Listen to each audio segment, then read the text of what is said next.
প্রিয় দর্শক, আসসালামু আলাইকুম। কখনো কি মসুর ডাল এভাবে হাত দিয়ে মাখিয়ে রান্না করে খেয়েছেন? যদি না খেয়ে থাকেন, একবার হলে বাসায় ট্রাই করে দেখবেন। এটি গরম ভাত এবং রুটি দিয়ে খেতে দারুণ টেস্ট লাগে। আমি এখানে মসুর ডাল নিয়েছি 1 কাপ। আগে থেকে ভালো করে ধুয়ে পরিষ্কার করে নিয়েছি, ভিজিয়ে রেখেছিলাম। দিয়ে দিচ্ছি রসুন কুচি 1টা বড় সাইজের, পেঁয়াজ কুচি 2টা, মরিচ নিয়েছি কাঁচামরিচ 10টার মতন, টমেটো কুচি 1টা বড় সাইজের একটি আলু, 1 চামচ রসুন বাটা, মরিচি গুঁড়া 1 চামচ, ধনিয়া গুঁড়া 1/2 চামচ, হলুদ গুঁড়া 1/2 চামচ, জিরা গুঁড়া দিয়েছি 1/2 চামচ, স্বাদ মতো নিয়েছি লবণ, আর কিছুটা রান্নার তেল দিয়ে এখন ভালো করে হাত দিয়ে মাখিয়ে নিতে হবে। বেশ কিছুক্ষণ সময় নিয়ে আমি মাখিয়ে নিয়েছি। এখন দিয়ে দিব পরিমাণ মতো পানি। পানিটা এমনভাবে দিতে হবে যেন ডালগুলো ভালোভাবে সিদ্ধ হয়। এখন ঢাকনাটা ঢেকে প্রায় 10 মিনিটের মতো রান্না করে নেব।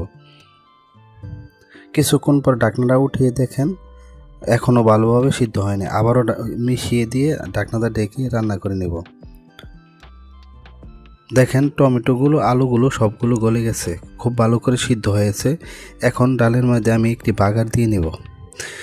একটি ফ্রাই প্যানে নিয়েছি রান্নার তেল, 3টা শুকনো মরিচ মাঝখান দিয়ে ভেঙে দিয়েছি, 5 ফোড়ন দিয়ে দিয়েছি কিছু রসুন কুচি দিয়ে এখন লাল লাল করে ভেজে নিতে হবে।